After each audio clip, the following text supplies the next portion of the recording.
This is a 2002 BMW 745i with the E65 and E66 engine.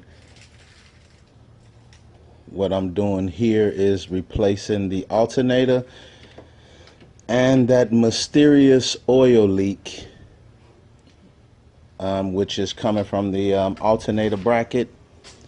But the first part of this video is what I'm going to do is remove the alternator, and I'm going to start off with removing all the covers, removing the engine covers, this one here, remove the air duct intake system, start here, work my way on around over to here. One of the reasons I have to jack it up is because, you know, it's a coolant alternator. So with the coolant alternator, you got to drain all the coolant out, and the best possible way is to drain it underneath. Next thing we're gonna do, we're gonna take the fan shred off, take this fan off. We got to remove this as well, which is just Torx 27, so 10 Torx screws. So we basically take those out, remove this fan shred and the fan from the outside. Have the fan shred off. The fan, as you can see, have everything open, easier access to the alternator now.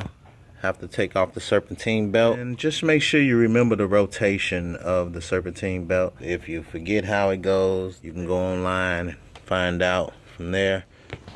Took the serpentine belt off. Now you got to take this pulley off. Really, it's a cap like that. What you do is you just stick a flathead screwdriver in and then pop the cap off. This is a T50, I want to say, and you got to take the tensioner off so you can get to the screws that's behind those a little easier. Now, in order to get that lower bracket for the pulley, I don't know if you can see it, it's right there, and it's two bolts like right there, and one on that side. We have to remove this, just let it hang out the way for a moment so we can get that bracket off and get the alternator off, because this is a screw right directly behind it and it won't let you pull that out unless you move that bracket out the way. And to basically get this out the way, remove this Torx screw here, and it's one back and there, if you can see it, that one right there with my finger pointing at.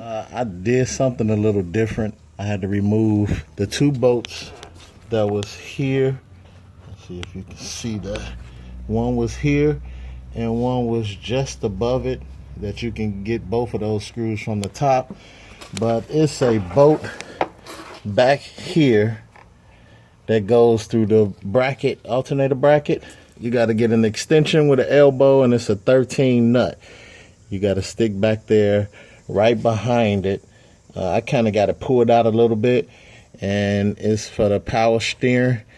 And it's a little hose. I don't know if you can see the hose. Well, yeah, you can. It's right there. At that point, I was showing you the power steering pump line that runs up to the reservoir. I was getting up to show you where the reservoir that line runs up to. Basically giving you an idea on how I sunk it down to be able to pull out the power steering pump to get a little more room. I was trying to pull it out with one hand to show you a picture of it, but basically it's heavy and needed two hands, so I had to sit the phone down and use both hands.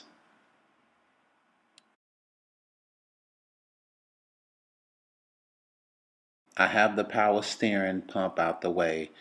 I have the alternator removed, which you can see some of the bolts was covered by the brackets, is why you had to move the power steering pump.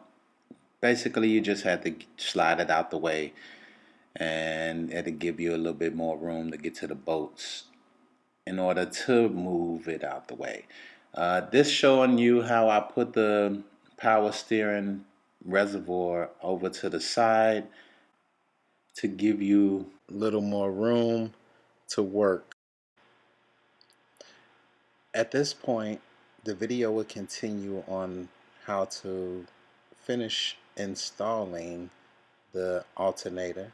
But if you're looking to go on to watching on how to remove the alternator bracket, go to alternator bracket removal video 2 of 2.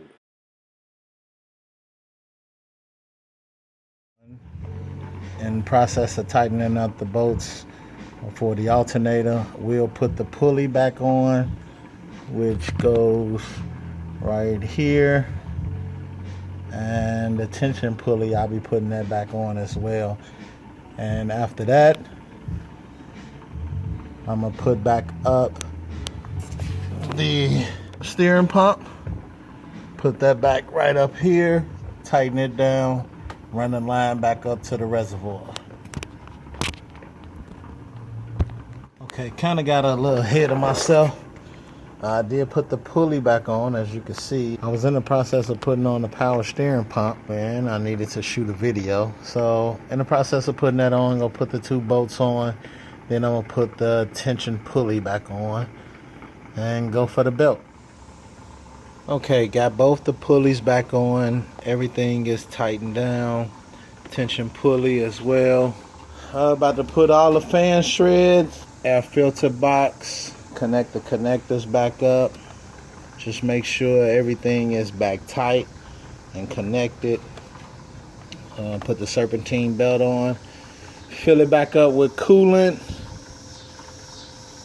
and also power steering fluid.